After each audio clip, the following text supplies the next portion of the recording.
Steven, I'm going to put you in the chamber and I'm going to fire some draft questions at you. All right. So what do you want to talk about first then? Let's talk Macklin Celebrini. He, of course, is the projected first overall pick. And I'm curious for you, what would be a reasonable forecast? I know we don't know his landing spot, but based on his talent, what would be a reasonable forecast on the type of stat line you could expect in his rookie season? I think it should be not too far of what we saw from Connor Bedard this year. I think, with Bedard, you've got that phenom factor. He's, the next Connor McDavid type level player. And while no one's been saying that about Celebrini, we are talking about a guy who one scout recently told me is the more complete player. And I agree. And I think in real life value, there's going to be so much there for him. But the way he's been able to dominate offensively in the college level and at the USHL level and in the international junior levels is impressive. Now, scoring a bunch of goals with the World Juniors is one thing. Scoring in the NHL is a totally different thing. But the one thing about the college game that's so important is we've seen, I think, like only two players have ever outscored as a 17-year-old Celebrini at that age. And we're talking about a guy who is playing in arguably the most competitive time period in college hockey. He wasn't doing what Paul Kariya and Craig Simpson were doing, where they're playing against guys who, their biggest career highlight is just simply being in the NCAA. Yeah, there's a lot of guys like that, but he has to go up against guys like Cutter Gauthier and Jacob Fowler and Net, Trey Augustine. So he's had to deal with some pretty high caliber opponents this year. So for him to put up over 65 points is really good. I could see him going out there and getting 55, 60 points next year, which would still mark it as one of the more productive rookie seasons we've seen in quite a long time too. For sure. And last year we were constantly kind of debating and discussing where we would want to pick Connor Bedard in a redraft league. And I think the highest was like 19. Someone had him maybe in 40th, but it was all like top 40, I think. So where would you predict you'd be picking Celebrini next fall? I think it will be a little less than Bedard because I think Bedard's more offense all the time type thing than Celebrini. Again, we're talking about a guy who just put up over 60 points in college. But I think, again, what a lot of Celebrini's valuable assets is his two-way play, his defensive play. So he might be deployed a little differently where, let's say he went to Chicago and Bedard didn't. I think they'd be playing completely different levels because you see what Bedard's doing and people point out his defensive numbers aren't great. Celebrini won't have that issue, but he won't be producing the same offense from the pure skill perspective that Bedard does. I think he's closer to 45, 50 at the best, and that's a steal in a lot of drafts. Someone where if you're like in a league like me where you're doing a redraft with the hopes of turning that into a keeper league down the line, that's a guy you want to have on your radar. Yes, for sure. I think I agree with that, especially in a keeper format. In a redraft, I think I'd be envisioning maybe like taking him around pick 75, pick 80, like based on where the upside's going to be. Not ahead of guys who are guaranteed 60-point players, but I think ahead of the 50-point guys. You know what I mean? Because I think his upside will still be higher. His upside could be 65, 70, depending on what team gets him. So let's look into the first round now beyond Celebrini, because of course there does seem to be a pretty significant gap now between him and the next pick. But I'm curious what you think of Ivan Demidov and what you think his ceiling is going to be as a fantasy asset. I'd argue there's probably a higher ceiling than maybe someone like Celebrini. Like if we're going, I'm not saying this is a one-for-one comparison, but I would say Demidov would be closer to a Kucherov style offense. And Celebrini's more of a Crosby style offense where Crosby doesn't need 100 points to be one of the best players in the league. If he gets 100 points in the league, awesome. He's one of the best players in the world, no question about it. With Kucherov, he's more offense. And with Demidov, he's got that ability to just take over and completely control a game. So the word hero gets used a lot to describe how Demidov can take control. He's been putting up over 2 points per game in the MHL playoffs this year. A run that is one of the best we've ever seen in the history of that league. So again, the MHL is one thing, the KHL is another, and the NHL is a totally different animal from there. But I think that he's going to be someone who's getting 100 points a season in the NHL. I'd say maybe 5-6 years into his career.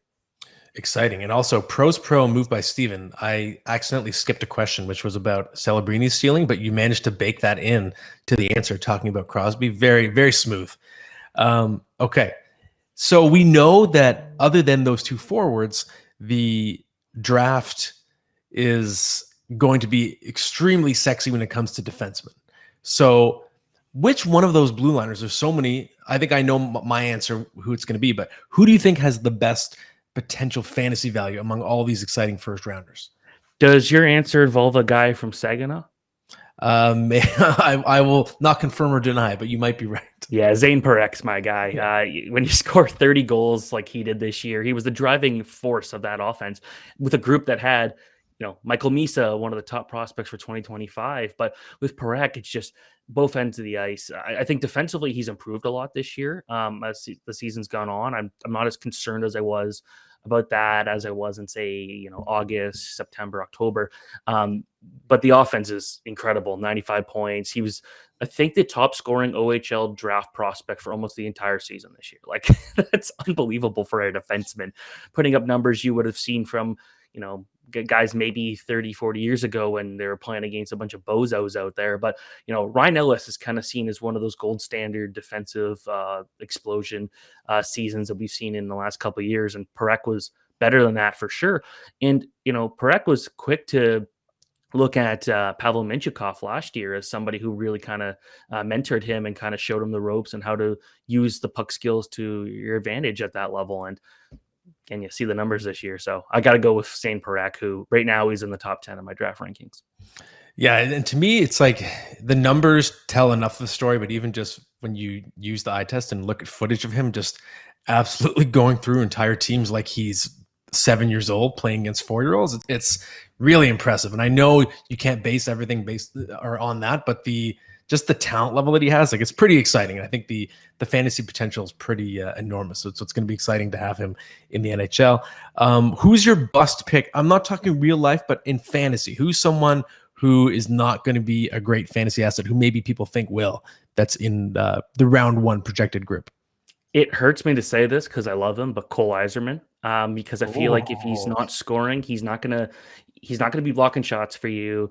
He'll throw hits. He's a good hitter. I just don't know how much of that he's going to be doing at the next level, because a smart NHL coach is going to use him for his strengths, and that is dominating an open ice, being a power play stalwart, guys like that. He can kind of do anything on there.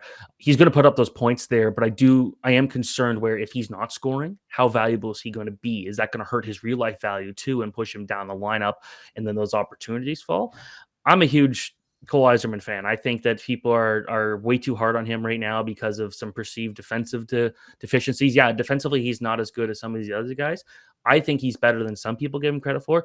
And he's a better skater than a lot of people give him credit for. He's always moving. I feel like he's taken a lot of that criticism to heart. I want to try to ask him that when I go to Finland for the U18. It's kind of like, hey, you hear about people saying like you're more of a one-dimensional player. Like, how do you react to that? And I think he's been upfront when you're talking about the way he plays. It's like, yeah, I'm a goal scorer, but I'm trying to get better. He's still going to spend a year or two in college, and then that should really help him kind of force to play more better defensively. But right now, if I had to pick, it's Eiserman. And that's a good one just because of the occasional comparison to Patrick Laine, who has been a boom bust commodity in his fantasy career, right? So I like that connection. If you go beyond the first round, who would you say is your top fantasy sleeper? Someone that down the road could be really valuable? EJ Emery. And I'm talking about a guy who I think has 1 goal this year, but he blocks a lot of shots, hits. He's kind of like a more skilled Radko Gudas in the way that he's really scary to go up against. He's 6'3", but he's just big. It's hard to explain, but I've interviewed other guys that are 6'3". He just is built like a machine out there, and he plays a lot of minutes. He and Cole Hudson are another 2 defense partners at the U.S. national development team. I think that Emery, when talking to guys throughout the team, they say he's the hardest guy to play against. He's someone who they could throw in a shutdown role, who I think also has better offensive instincts than he gets credit for because he doesn't score. But I'd say he's a defenseman. There's some other offense in there, like Tarek Parashak out west would be a very good one, but keep an eye on EJ Emery. I think that's maybe a bit more of a deeper cut than maybe you were looking for, but I think it's because I have no question about it. He could play 24 minutes a night in the NHL and just be difficult to play against, and he'll get those block shots, he'll get those hits, and I do think the offense will eventually come. Interesting, especially with the big minutes. I wonder if he could end up being somewhat of a Jacob Trouba type of profile, really being a great volume accumulator. He can skate well too, which helps. Like being a 6'3" guy that's big and can skate, like that's valuable. Yeah, for sure. And last one for you, just give me a goalie. Obviously, it's getting harder and harder to project what these guys are going to do in their careers. But if there's someone that you flagged for potential, who you have? I'm going for Ryerson Leanders. Yeah, I don't think there's a starting goalie on this team this draft here. But the thing about Leanders is that when he's had to be really good, when he's had to show up for the Mississauga Steelheads, now going to Brampton next year, he's been great. So I think the CHL top prospects game, that's just one game, but the way he really stole the attention there, that said something. So that's who I'd be picking. All right. Well, very interesting stuff. And it's going to be fun to be down there at the Sphere in Vegas for that draft. We'll be there together, and it's going to be a blast.